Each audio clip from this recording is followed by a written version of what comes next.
안녕하세요. 파산관제의 홍익필 변호사입니다. 예, 오늘은 이수 변호사님의 파산관제의 파산관제 절차 이론과 실무 두 번째 시간으로 지난번에 이어 계속 한번 해보겠습니다. 파산 신청권자와 파산 능력, 파산 원인이라고 나오는데 파산 신청권자는 기본적으로 채무자가 되겠죠. 그렇죠? 이해관계 파산은 공평한 배당인 채권자의 이익을 위해 또는 면책에 의한 갱생이라는 채무자의 이익에 실시하는 것이므로 원칙적으로 이해관계인 신청에 절차가 개시된다. 근데 예외적으로 채무자회생법 6조의 결련파산처럼 법원이 직권에 개시된 경우가 있는데 이는 다른 도산 절차의 좌절을 파산 절차에 의해서 청산에 관한 특별한 목적을 갖는다. 재건형 절차가 그 목적을 달성하지 못한 경우에 재건형이라는 게 이제 회생이죠. 대부분 파산 절차에 채무자의 재산을 청산할 필요가 있으므로 재건형 절차의 수행을 감독한 법원은 이 필요성을 만족시키기 위해 적시에 파산성을 할 수 있게 한 것이다.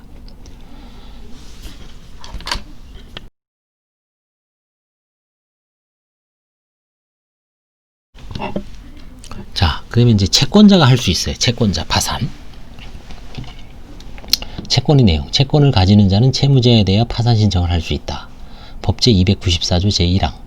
채권자에게 파산 신청권이 인정되는 이유는 파산 절차가 강제 집행 절차 및 배당 절차를 통해서 채권자의 권리 실현을 목적으로 한다는 점에 있다. 파산 신청을 채무자에게만 맡겨둔다면 파산원이 있는데도 채무자가 파산을 신청하지 않아 파산 절차에 따른 채권자의 잠재적 이익이 상실될 수 있다. 그리하여 채권자 스스로 적당한 시점에서 파산 절차를 개시할 수 있도록 채권자도 파산 신청을 할 수 있다는 명시적 규정을 둔 것이다. 대법원법 결정도 있습니다. 채권자의 범위는 법률상 제한이 없습니다. 기한 미도래의 채권, 조건부 채권, 장래의 채권을 보유하고 있는 채권자도 파산 신청권이 있습니다. 우선권 있는 채권, 후순위 채권도 채무자의 파산 신청에 지장이 없다. 후순위 채권의 대표적인 게 뭡니까? 추징금, 벌금 이런 거죠. 그러니까 국가도 파산 신청을 할 수 있다는 거죠. 개인에 대해서. 재산이 있는데 추징금은 안 내요. 추징금, 그 다음에 뭐 벌금, 근저당 뭐 여러 개 있는데 움직이지 않아. 그러면 뭐 파산도 신청할 수 있어요. 후순위 채권자도.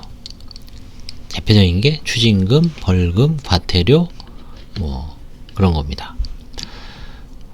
별채권자는 파산 절차에 의하지 아니하고 행사할 수 있지만 별채권을 행사해야 변제받을 수 없는 채권액이나 별채권을 포기한 채권액에 대해서는 파산 채권으로서 권리 행사를 할 수 있기 때문에 미리 별채권을 포기하지 않더라도 권리 행사를 할 수 있다. 그래서 별채권을 포기하지 않더라도 권리 행사를 할 수 있기 때문에 별채권자도 신청할 수 있다는 얘기죠.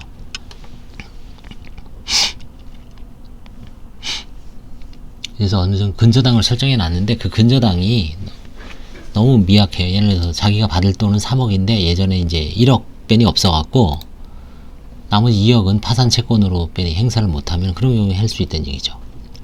이러한 채권자의 신청의 파산을 실무상 채권자 파산이라고 부르죠.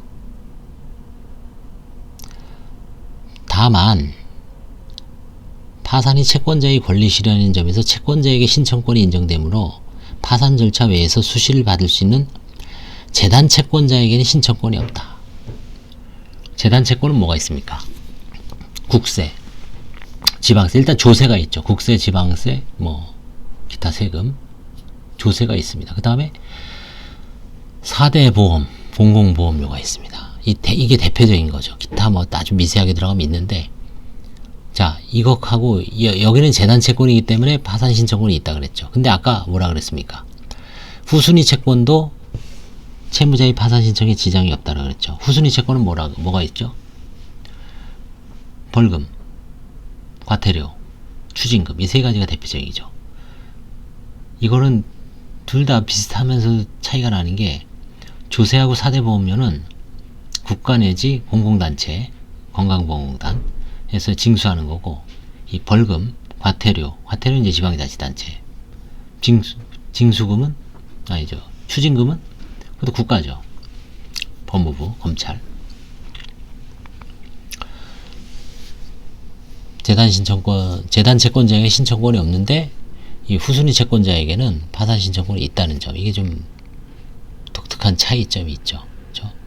뭐 실무상 아주 중요한 문제는 아니고 그냥 어떤 거는 신청권이 있고 어떤 거는 없다. 신청인의 채권의 보유 시기.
채권자가 납부한 예납금의 성질. 채권자 신청의 경우 파산관제인 선임을 위한 예납금은 채무자가 아닌 파산 신청을 한 채권자가 납부합니다. 채권자가 납부한 신청 비용의 예납금은 채무자회생법 제473조 제1호의 파산채권자의 공동이익을 위한 재판상 비용에 대한 청구권에 해당해 재산채권이 된다. 이게 왜 중요하냐면, 저도 과거에 약간 관제인이 실수할 수가 있어요. 채권자 파산도 비용 30만원을 예납을 합니다. 관제인이 채권자를 일단 조사를 하고요. 채무자한테 연락이 돼서 채무자한테 면책 신청을 하라고 알려주고요. 근데 면책 신청을 하라고 알려주고 거기서 이제 환가 사건이 있을 수가 있습니다.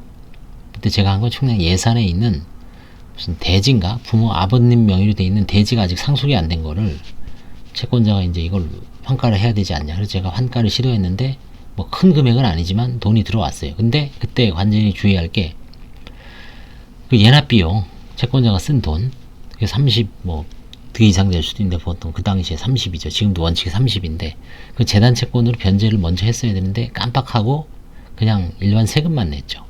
그래서 이게 나중에 채권자가 문제를 삼으면 손해배상을 해줘야 될 수가 있기 때문에 채권자 파산 신청은 이거 1년에 한 번 할까 말까 합니다. 요즘 상속재산 파산을 많이 하지만 옛날엔 채권자 파산이 가끔 있었습니다. 저도 한 두세 번 해본 것 같은데 환가 사건이 딱 하나 있었고요. 그래서 이거 실수하기 좋습니다. 실수하시면 안 돼요. 그 채권자가 예납한 비용은 재단 채권이다. 채권자 파산 신청과 면책. 채권자 파산이 면책 신청 간주 규정이 적용되지 않습니다. 면책을 희망하는 채무자는 파산 선고 확정된 날 이후 1월 이내에 법원에 면책 신청을 해야 한다. 그래서 채권자 파산 신청할 때 가장 급선무가 뭐냐면 관제인은 채무자를 찾아내요. 채무자가 연락이 바로 되면 되는데 어떤 경우 연락이 안 되는 경우가 있어요. 그러면 막 인맥을 동원해서 그렇죠? 막 해야 됩니다. 그리고 그 채무자한테 알려줘야 돼요. 뭐 항고하는 경우도 있지만 이제 항고를 안 하면은 이제 바로 파산 선고 효력이 발생하면 어떻게 하냐면 면책 신청을 한 달 내에 하시라고 파산 선고 확정된 날로부터 1월 이내에 법원에 면책 신청을 해야 됩니다. 이거 안 해서 결국은 나중에 복권한 변호사님도 있었습니다. 제가 알기에는. 채무자는 당연하죠. 채무자, 법인인 경우에는 그 업무 집행의 결정에 의한다. 채무자도 파산 신청을 할 수 있다. 법 제294조 제1항. 채무자의 신청에 의해 개시되는 사건을 파산을 자기 파산이라고 합니다. 자기 스스로 하는 거죠. 자기 파산 신청의 경우에 파산 신청 요건으로서 채권 존재의 소명은 문제되지 않는다. 또한 자기 파산 신청의 경우에는 파산 선고의 원인이 되는 사실을 소명할 필요도 없습니다. 나 그냥 파산할라요. 그냥 파산 신청만 하시면 돼요. 이는 채무자가 파산 신청을 하는 것 자체가 내가 오죽 답답하면 없으니까 하겠죠. 그렇죠? 만약에 파산 원인이 없는데 이 사람이 착각을 하고 자기 빚이 5억인데 10억짜리 아파트가 있어요. 했어. 그냥 팔아서 10억짜리 아파트 팔아서 5억 다 변제하고 국가세금 다 내고 남은 금액 돌려주면 돼요. 조사해보니까 이 사람 채무가 3억 변이 안 되는데 재산이 5억이야. 이거 파산 선고 못하게 취소해 주십시오. 안 돼요. 저도 옛날에 이런 사건 한번 해봤어요. 아파트를 본인이 약간 떨어지는 시기에 상담을 받아서 카드값이 예를 2,700인데 아파트가 이제 1억 한 2천 정도 되는데 근저당이 만약에 한 7천 한 1억 정도 있는데 한 3천 정도에 팔면은 카드값을 다 갚고 한 2천 정도에 팔면은 조금 못 갚아요. 근데 이제 관제인이 제가 1억 2천 이 사람은 1억 1,500이라고 생각을 하고 들어왔으니까 벌써 마이너스 한 1,000 되죠. 관제인이 팔 때 판사님이 올리라 그래서 1억 3,500인가 하여튼 그래서 돈이 남았어요.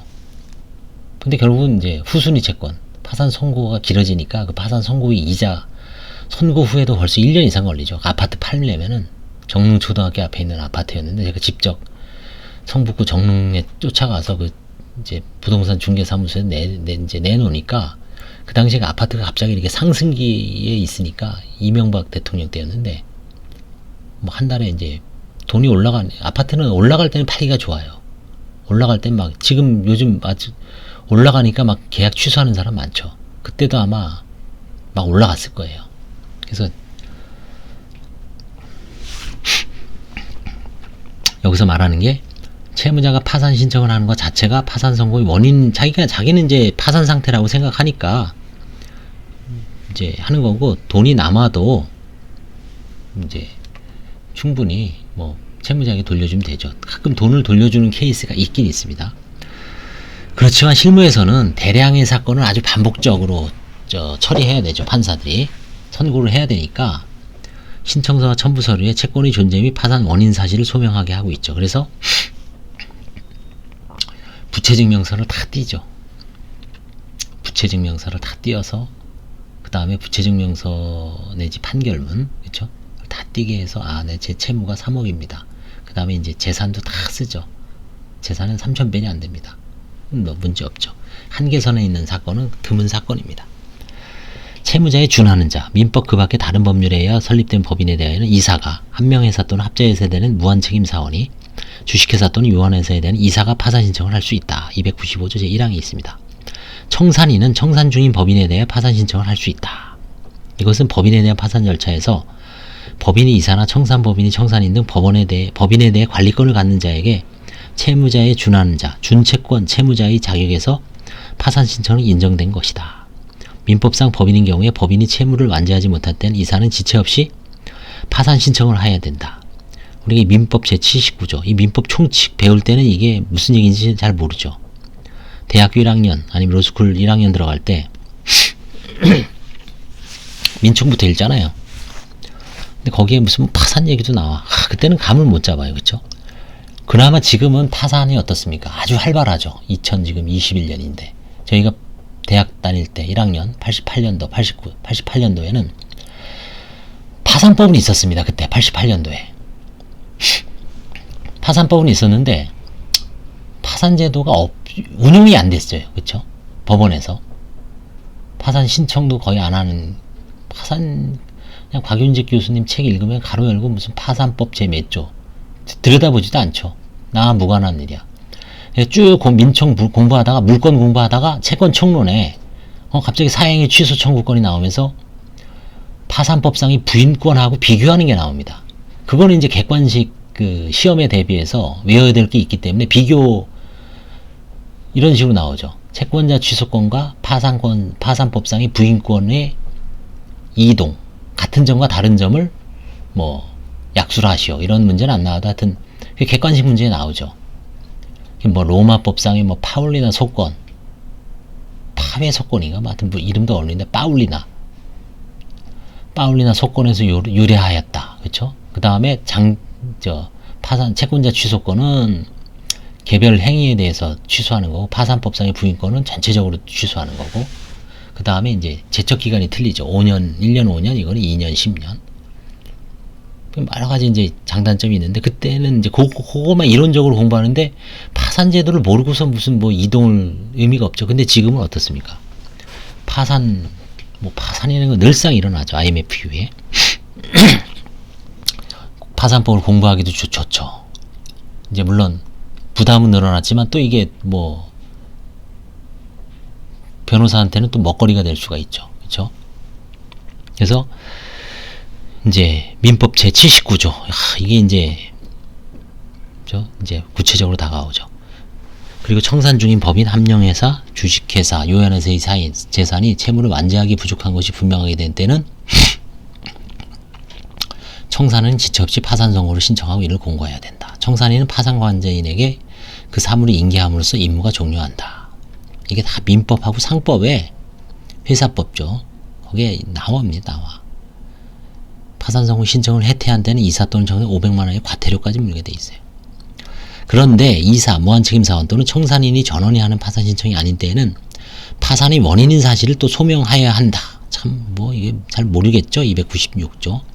이사, 무한책임사원 또는 청산인 일부가 파산 신청을 한 경우에는 이사, 무한책임사원 또는 청산인 사이에 파산 원인 사실이 유무에 관한 의견이 상이한 경우도 있고, 내부에 기한 남용의 우려가 있으며 뭐 이렇게 소명 원인이, 근데 이거는 넘어가겠습니다. 개인 파산에서는 이거는 사실 법인 파산과 관련돼서 그 문제가 되죠.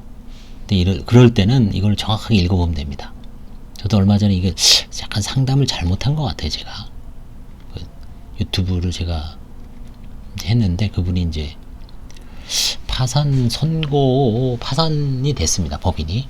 근데 이제 청산인을 선임하고 싶은데 저는 이제 착각을 했어요. 청산인이 파산 선고를 해도 이미 파산관제인이 돼 있는 거를 나중에 청산을 하기 위해서 청산인을 선임할 수는 없더라고요. 그게. 그런 경우에도 나중에 파산관제인이 청산과 관련해서 이제 능력이 생깁니다. 그래서 이거는 법인 파산과 관련되기 때문에 넘어가겠습니다. 자, 상속재산에 대한 파산 신청권자. 이거 중요합니다. 상속재산을 대상으로 하는 파산의 경우에는 파산 채권자인 상속채권자. 상속채권자라는 건 결국 죽은 사람에 대해서 채권을 갖고 있는 겁니다. 상속이라는 건 사망을 전제라는 거죠. 피상속이라고 그러죠. 상속을 당하는 사람, 죽은 사람이죠. 약간 피동형이죠. 피상속인. 상속인은 상속을 받는 사람. 상속채권자는 피상속인의 채권자입니다. 유증을 받은 자, 상속인, 상속재산 관리 및 유언집행자가 신청권자가 된다. 이건 법문에 명확하게 되어 있습니다. 299조. 상속인이 여럿인 경우나 상속인과 상속재산 관리 등이 병존하는 경우에는 각자 신청권이 인정된다. 그래서 이제 공동상속, 어떤 사람은 한정승인하고, 예를 들어서 세 명의 상속인이 있는데 한정승인을 다 했어요. 그 중에 어떤 경우에는 그냥 한정승인이 한 사람만 상속재산 파산을 하고 나머지는 그냥 가만히 있는 경우가 있고요. 어떤 경우에는 세 명이 공동으로 상속재산 파산하는 경우가 있습니다. 그 다음에 한정승인만 하고 나머지는 상속 포기할 때는 당연히 한정승인자만 상속재산 파산 신청을 할 수가 있죠. 근데 결국은 뭐 보통 같이 하는 게 맞는데, 뭐 불가피한 경우는 한정승인자 중에 한 명만 상속재산 파산을 하는 경우도 있습니다. 유한신탁재산에 대한 파산 신청권자. 지금 신탁이라는 게 이제 신탁법도 있고요. 뭐 지금 활발하게 일어나고 있습니다. 실무상. 여러분들이 이제 등기부를 딱 띄워보면, 예전에는 우리가 은행에서 집을 살 때 아니면 내가 담보를 잡힐 때 등기부 등본을 띄워서 은행에다 융자 신청을 하고 은행에서 심사를 한 다음에 근저당권을 설정해서 채무자한테, 그 물건 소유권자한테 융자를 해주고 근저당권을 설정을 하죠. 근데 최근에 이렇게 보시면 일단 신탁부터 합니다. 이 근저당권은 을구죠. 제한물건이니까. 근데 신탁은 소유권을 신탁법상의 목적에 맞게지만 뭐 담보신탁이든 무슨 관리신탁이든 일단은 신탁회사한테 넘기죠. 소유권 이전을 해버리죠. 그래서 이거는 갑부에 기재가 되죠. 그리고 나서 근저당을 설정 안 합니다. 그냥 뭐 지들끼리 신탁 원부에, 대신 신탁 원부가 이제 등록이 되죠. 신탁 원부를 띄워보면 뭐 우선권이 어떻고 누가 뭐 융자를 하고 이게 그거의 약정에 의해서 딱 돼 있어. 근데 신탁 보수 맨 마지막에 보면 100만 원인가 설정돼 있어요. 몇 억짜리 아파트 하면 신탁 보수가 100만 원인가 봐요.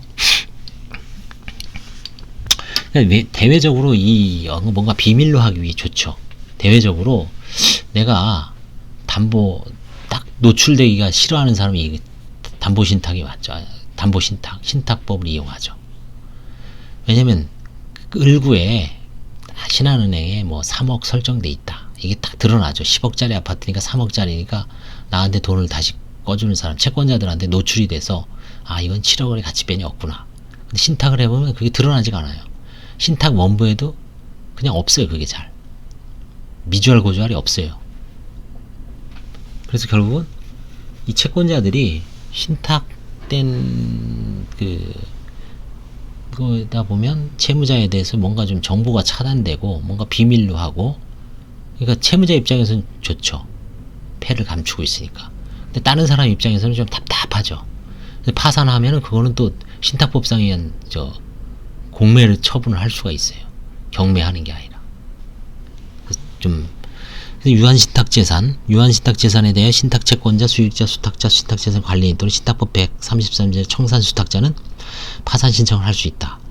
이거 아직까지 장래에는 모르겠는데 아직까지는 아직 이 파산 신청 아직 좀 더 시간이 있어야 될 것 같습니다. 아직은 경험해본 변호사가 드물죠. 있으면 뭐 관제인 세미나 같은 데서 좀 보고가 될 텐데 아직 없는 걸 보면 있을 수도 있지만 제가 아는 사례는 아직 없는 것 같아요. 그래서 뭐 있으면 사례가 수집되면 좋은 공부하는 선례가 되는데 아직은 없는 것 같아요. 유한신탁재산에 대한 파산 신청.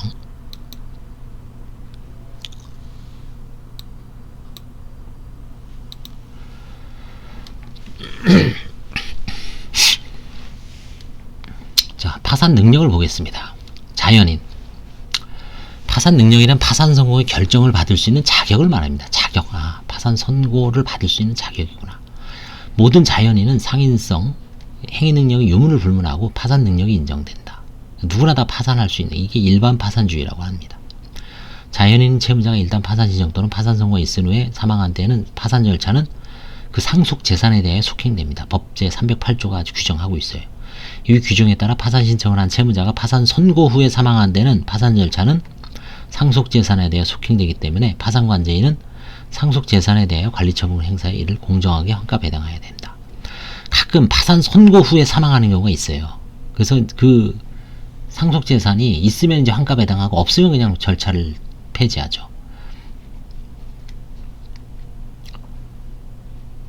저도 지금 파산 선고에 사망한 사건이 몇 건 있었는데 그 중에 배당한 사건이 한 건인가 두 건이 있었습니다.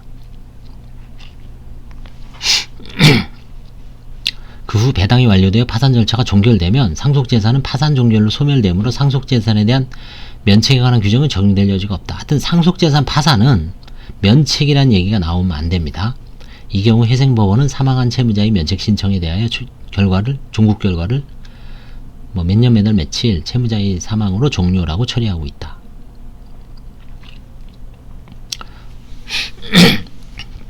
한편 상속인은 파산 선고를 받은 채무자가 아니기 때문에 면책 신청권도 없어요. 채무 상속에 따른 상속인 고유 재산에 대한 강제 집행의 위험을 피하고자 하는 경우에는 상속 포기나 상속 한정 승인을 하여야 합니다. 그런데 이러한 견해와 달리 상속 재산에 대해 파산 선고가 있는 때는 상속인은 한정 승인한 것으로 본다는 법 제389조 제3항을 유추하여 법 제308조에 의하여 파산 절차가 상속 재산에 대해 속행된 경우에도 상속인은 한정 승인한 것으로 보아야 한다는 견해가 유력하다. 이런 견해가 있습니다. 결론은 뭐 처리 방향은 똑같죠. 그렇죠?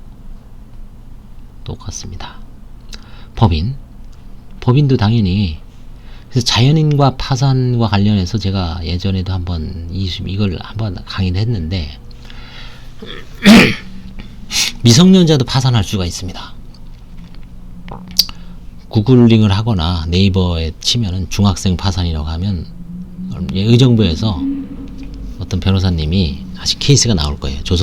조선일보에 아마 보도가 된 건데 그 중학생이 이제 파산한 사건이 나옵니다. 그래서 미성년자도 얼마든지 파산을 할 수 있다. 그거를 잘 알아두시기 바랍니다. 법인, 민법 그 밖에 다른 법률에 의해 설립된 법인 및 위 법인 외의 법인과 법인 아닌 사단 또는 재단으로서 대표자 또는 관리자가 있는 경우 모두 파산 능력이 있습니다. 학교 법인, 사립학교도 파산할 수가 있어요. 지방공단, 그렇죠? 의료법인은 파산 많이 하죠. 병원입니다. 병원보다는 병원을 운영하고 있는 그 이면에 있는 법인이죠. 우리가 땡땡 병원이라 그러면 뭐 의학 드라마 보면 나오죠. 어디 재단, 그렇죠? 의료법인 재단. 거기가 이제 실질적으로 그 병원을 운영하고 있는 거죠. 병원 자체는 어떤 이 의료법인의 기관에 해당되는 거죠. 해산사유 하나로 파산을 규정하고 있어 명시적으로 파산 능력을 인정하고 있다. 이 법인들이 청산 중인 경우에는 청산인은 파산 신청을 할 수가 있습니다. 국가나 지방자치단체에 대하여 파산 청산의 결과 법인격이 소멸되는 것을 법질서상 시인할 수 없기 때문에 파산 능력이 부인된다. 그렇죠? 국가, 대한민국, 그렇죠? 근데 지방자치단체에 대해는 미국 같은 경우에는 뭐 한번 볼까요? 각조 우리나라 지방자치단체라는 거는 광역하고 기초단체가 있죠. 기초는 이제 시군구고 광역은 시도죠. 시도, 서울특별시, 뭐 강원도, 충청북도.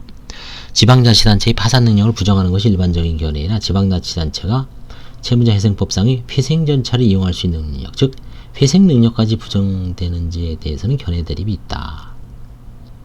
지방자치단체의 파산 능력이 인정되지 않으므로 미국같이 명문으로 이를 허용하는 규정이 없는 한, 그러니까 미국은 인정이 돼요.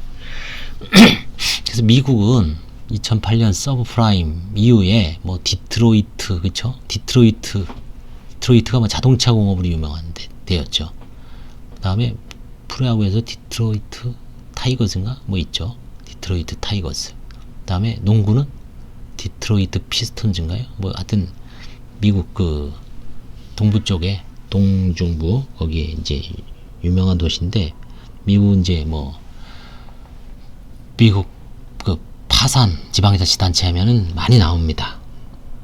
뭐 캘리포니아 주에도 나오죠. 막 돈이 없어갖고 그쵸? 셧다운하고. 미국과 같이 명문으로 이를 허용하는 규정이 없는 한 우리나라에서는 채무자 회생법상의 회생 절차 역시 허용될 수 없다고 보는 부정설과 회생 절차는 청산적 소멸이 아닌 채무 조정을 통한 채무 구조 개선을 본질로 하기 때문에 오히려 지급불능에 빠진 지방자치단체의 재정 재건을 부정할 이유가 없다는 이유로 지방자치단체의 회생 능력을 긍정하는 견해는 안 된다. 지방자치단체의 회생 능력을 긍정하더라도 채무자회생법의 회생 절차에 관한 규정이 전면적으로 적용된다고 보기는 어렵고 청산가치 보장을 전제로 한 규정, 법원의 관리인 선임 및 채무자 감독에 관한 규정, 채무자의 절차 참여 규정 등 채무자회생법의 적용을 일부 배제하거나 제한적으로 해석 적용돼야 할 필요가 생긴다. 양민호 지방자치단체 회생 절차 한국도산법학회 추계 학술 세미나 자료집. 양민호 판사님이 여기 서울회생법원 서울중앙지방법원 때 그때 공보관 숙판사님이었죠. 저하고도 같이 했는데 언제냐면 2014년 3월부터 2015년 2월까지 서울중앙지방법원 지금 서울회생법원이죠.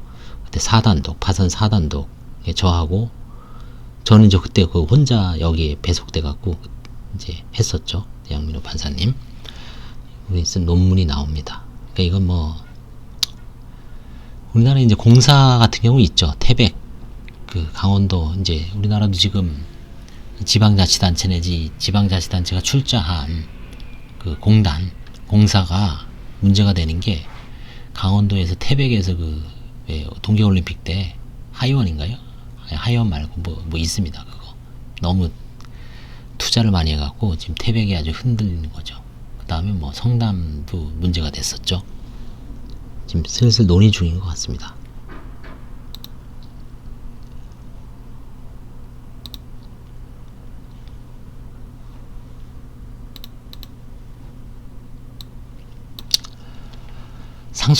상속재산도 파산 능력이 인정되고 채무 초과를 파산 원인으로 한다. 이것은 상속인이 고유재산을 상속채권자로부터 또한 상속재산을 상속인의 채권자로부터 각각 분리하기 위한 것이다. 그러니까 이제 이 상속재산이 있으면 상속인의 채권자, 그죠?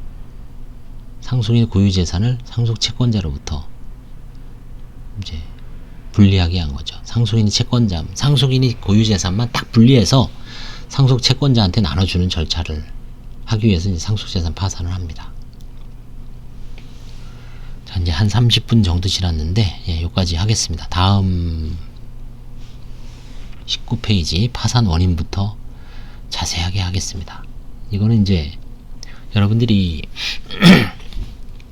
제 목소리만 듣고, 뭐가 문제되는구나. 그거만 알아두십시오. 이걸 뭐 교과서를 뭐 공부하는 게 아니잖아요. 다만 저도 교과서를 가급적 다 읽으려고 그래요. 그래야지 이제 좀 읽으면서 뭔가 좀 제가 경험한 내용이라든가 이제 그런 거를 좀 얘기를 해서 좀 실무상 문제가 된다는 거를 좀 명확하게 제 얘기만 들어도 여기서 문제가 되는구나. 예를 들어서 뭐 자연인 하면 넘어가죠. 근데 자연인 하면 이게 근데 갑자기 생각나죠. 중학생 파산 이게 여기서 논의하는 거거든요. 자연인. 그다음에 법인, 그렇죠? 법인 하면 이제 뭐 학교 법인이 실제 파산한 경우는 지금 어디죠? 경기대학교인가? 경기대학교가 아니라 어디죠? 저기 명지대학교인가 뭐 어디 있었죠? 학교 법인, 대학교 돈 뭘 못 내갖고